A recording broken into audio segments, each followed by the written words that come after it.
Do you know how many months there are in a year? 12. What are their names? January, February, March, April, May, June, July, August, September, October, November, December. As soon as one month ends, another month begins. And it has never happened that February came before January and May would overtake April. The months come one after another and never meet. But people say that there was a girl in one mountainous region of America who saw all 12 months at once. How did that happen? Well, here's how. In one small village lived a mean and stingy woman named Martha, with her daughter Jessica and stepdaughter Emily. She loved her daughter, but her stepdaughter couldn't please her. Whatever Emily did was wrong. Whatever she turned around was wrong. Jessica was lying on the sofa all day long, eating sweets, and Emily had no time to sit down from morning till night. Bring water, bring firewood from the forest, wash the laundry on the river, weed the beds in the vegetable garden. She knew the winter cold, the summer heat, the spring wind, and the fall rain. That's why, maybe, she once had a chance to see all 12 months at once. It was winter. It was the month of January. There was so much snow that it had to be shoveled away from the door, and in the forest on the mountain the trees stood waist deep in snowdrifts and could not even sway when the wind blew on them. People sat in their houses and stoked their stoves. At such a time in the evening, the wicked stepmother Martha opened the door, watched the blizzard, and then came back to the warm fireplace and said to Emily, "You should go to the woods and pick snowdrops. Tomorrow is your sister's birthday." The girl looked at her stepmother. Was she joking, or was she really sending her to the forest? It's scary in the forest now. And what snowdrops are there in winter? They won't appear before March, no matter how many times you look for them. You'll only get lost in the woods, stuck in snowdrifts. And Jessica says to her, "If you do, no one will cry for you. Don't come back without flowers. Here's a basket for you." Emily cried, wrapped herself in a torn handkerchief, and went out of the door. The wind blew snow in her eyes and tore her handkerchief. As she walked, she could barely drag her feet out of the snowdrifts. It's getting darker and darker. The sky is black. Not a single star looks at the ground. But the ground is a little lighter. It is from the snow. Here comes the forest. It's completely dark here. You can't see your hands. The girl sits down on a fallen tree and sits. It doesn't matter, she thinks, where to freeze. Suddenly a light shone far away between the trees, as if a star was tangled among the branches. Emily got up and went to the light. Drowning in snowdrifts, she climbed over the thicket. If only, she thought, the light hadn't gone out. But it doesn't go out. It burns brighter and brighter. Already there was a warm smell of smoke, and she could hear the kindling crackling in the fire. The girl increased her step and came to the clearing, and then she froze. The clearing was bright, as if from the sun. In the middle of the clearing, a big fire was burning, almost reaching up to the sky. And around the fire sit people, some closer to the fire, some farther away. Emily looks at them and thinks, who are they? They don't look like hunters, and they don't look like lumberjacks. They are all dressed up, some in silver, some in gold, some in green velvet. She counted 12. 3 old, 3 old, 3 young, and the last 3 were boys. The young ones were sitting by the fire, and the old men at a distance. Suddenly one old man turned around, the tallest, bearded, with bushy eyebrows, and looked in the direction where the girl was standing. She was frightened, wanted to run away, but it was too late. The old man asked her loudly, "Where have you come from? What do you want here?" The girl showed him her empty basket and said, Yes, I need to fill this basket with snowdrops. The old man laughed. In January, snowdrops. You've made it up.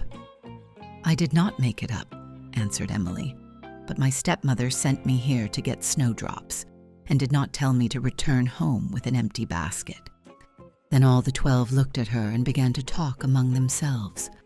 The girl was standing there, listening, but she did not understand the words, as if it was not people talking, but trees making noise. They talked and then fell silent, and the tall old man turned around again and asked, "What will you do if you don't find snowdrops? After all, they won't come out before March." "I'll stay in the forest," said the girl. "I'll wait for March. I'd rather freeze in the forest than return home without snowdrops." She said this and cried, and suddenly, one of the 12, the youngest, the merriest, in a fur coat on one shoulder, stood up and approached the old man. "Brother January, give me your place for an hour." The old man stroked his long beard and said, "I would give way, but there's no mart before February." "All right," grumbled another old man, all shaggy, with a disheveled beard. "Give in. I will not argue. We all know her well. Then at the ice hole, they will meet her with buckets. Then in the forest, with a bundle of firewood. She's different for every month. We must help her." "Well, have it your way," said January. He tapped the ground with his icy staff and spoke, "Don't crack, frosts. In the protected forest, don't bite the bark of the pine and the birch. Don't gnaw the bark. Don't let the crows. Don't freeze. To freeze the human dwelling. Don't freeze out the bark." The old man was silent, and the forest became quiet. The trees stopped crackling from the frost, and the snow began to fall thickly in big, soft flakes. "Well, now it's your turn, brother," said January, and gave the staff to his little brother, shaggy February. He tapped his staff, waved his beard, and hummed, "Winds, storms, hurricanes, blow as hard as you can. Whirlwinds, blizzards, and storms, blow your hearts out tonight. Blow your trumpets in the clouds. Blow on the earth. Let the windstorm run through the fields. Let the white snake run through the fields." Just as he said this, a stormy, wet wind rumbled in the branches. Snowflakes spun, white whirlwinds ran along the ground, and February gave his icy staff to his younger brother and said, "Now, it's your turn, Brother March." The younger brother took the staff and struck the ground. The girl looked, and it was no longer a staff. It was a big branch covered with buds. Mart grinned and sang with all his boyish voice, "Run away, streams, spread out, puddles, come out, ants, after the winter's cold. The bear is crawling through the dead wood. The birds began to sing, and snowdrops bloomed. The girl even splashed her hands. Where did the high snowdrifts go? Where were the icy icicles that hung from every branch? Under her feet, soft spring earth. It drips, flows, murmurs. The buds on the branches are swollen, and the first green leaves are already peeking out from under the dark skin. The girl looks at it and can't take her eyes off it. "Why are you standing there?" Mart says to her. "Hurry up. My brothers gave us just 1 hour." The girl woke up and ran into the thicket to look for snowdrops. And there are a lot of them, under bushes and under rocks, on bumps and under bumps, wherever you look. She gathered a full basket, a full apron, and hurried back to the clearing where the fire was burning, where the 12 brothers were sitting. And there was no fire, no brothers. It was light in the clearing, but not the same. The light is not from the fire, but from the full month, that has risen above the forest. The girl regretted that she had no one to thank and ran home, and the month followed her.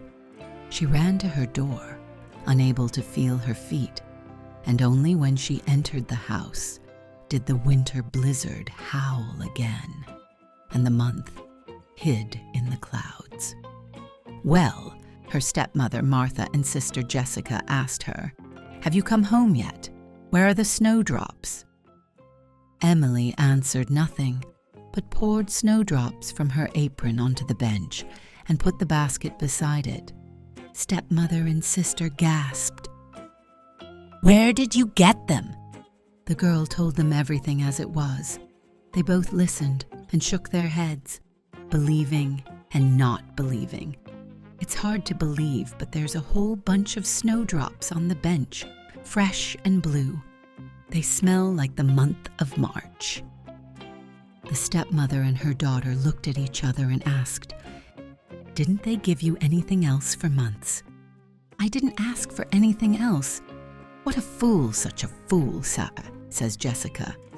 "For once I met with all 12 months and asked for nothing but snowdrops. Well, if I were you, I'd know what to ask for. From one, sweet apples and pears; from another, ripe strawberries; from a third, white mushrooms; from a fourth, fresh cucumbers."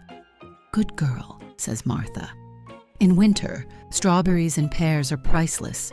If we had sold them, we would have made a lot of money. And this fool has brought snowdrops. Dress warmly, my daughter, and go to the clearing.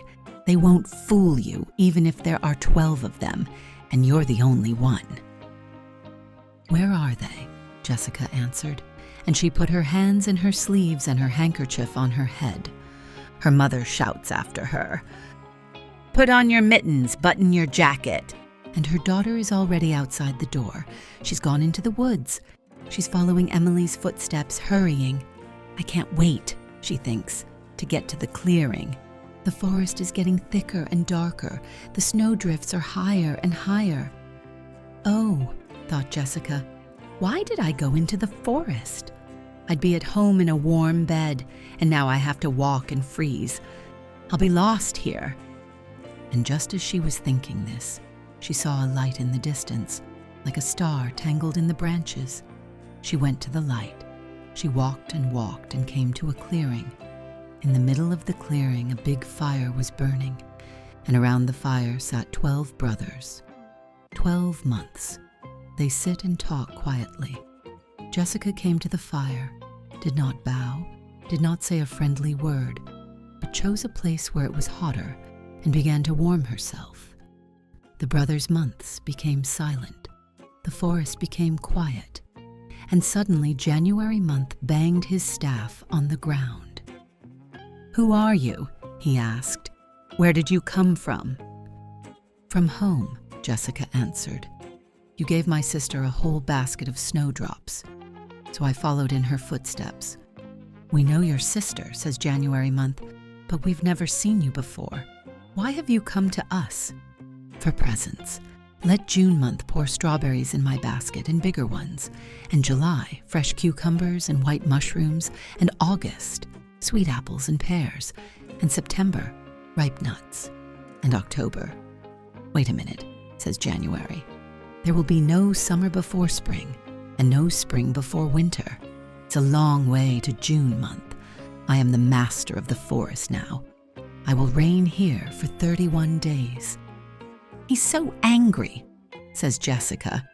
"I didn't come to see you. You're nothing but snow and frost. I want the summer months." January month frowned. "Look for summer in winter," he said. He waved his wide sleeve, and a snowstorm arose in the forest, covered the trees in the clearing where the brothers' months were sitting from the ground to the sky. They could not see the fire behind the snow, but only hear the fire whistling, crackling, and blazing. Jessica was frightened. "Stop it," she shouted. "Stop it! No way!" The blizzard was whirling her around, blinding her eyes, taking her breath away. She fell into a snowdrift, and the snow covered her. and Martha waited and waited for her daughter, looked out the window, ran out the door, but she was gone. So she wrapped herself up warmly and went into the forest. But how could she find anyone in the woods in such a blizzard and darkness? She walked, she walked. She searched and searched until she herself froze. So they both stayed in the forest waiting for summer. And Emily lived a long time in the world, grew big, married, and raised her children. And they say she had a garden near her house, a garden so marvelous that the world had never seen. Flowers bloomed in that garden earlier than in any other. Berries ripened, apples and pears were ripe. It was cool in the heat, quiet in the snowstorm. All 12 months are guests of this mistress at once, people said. Who knows? Maybe it was so.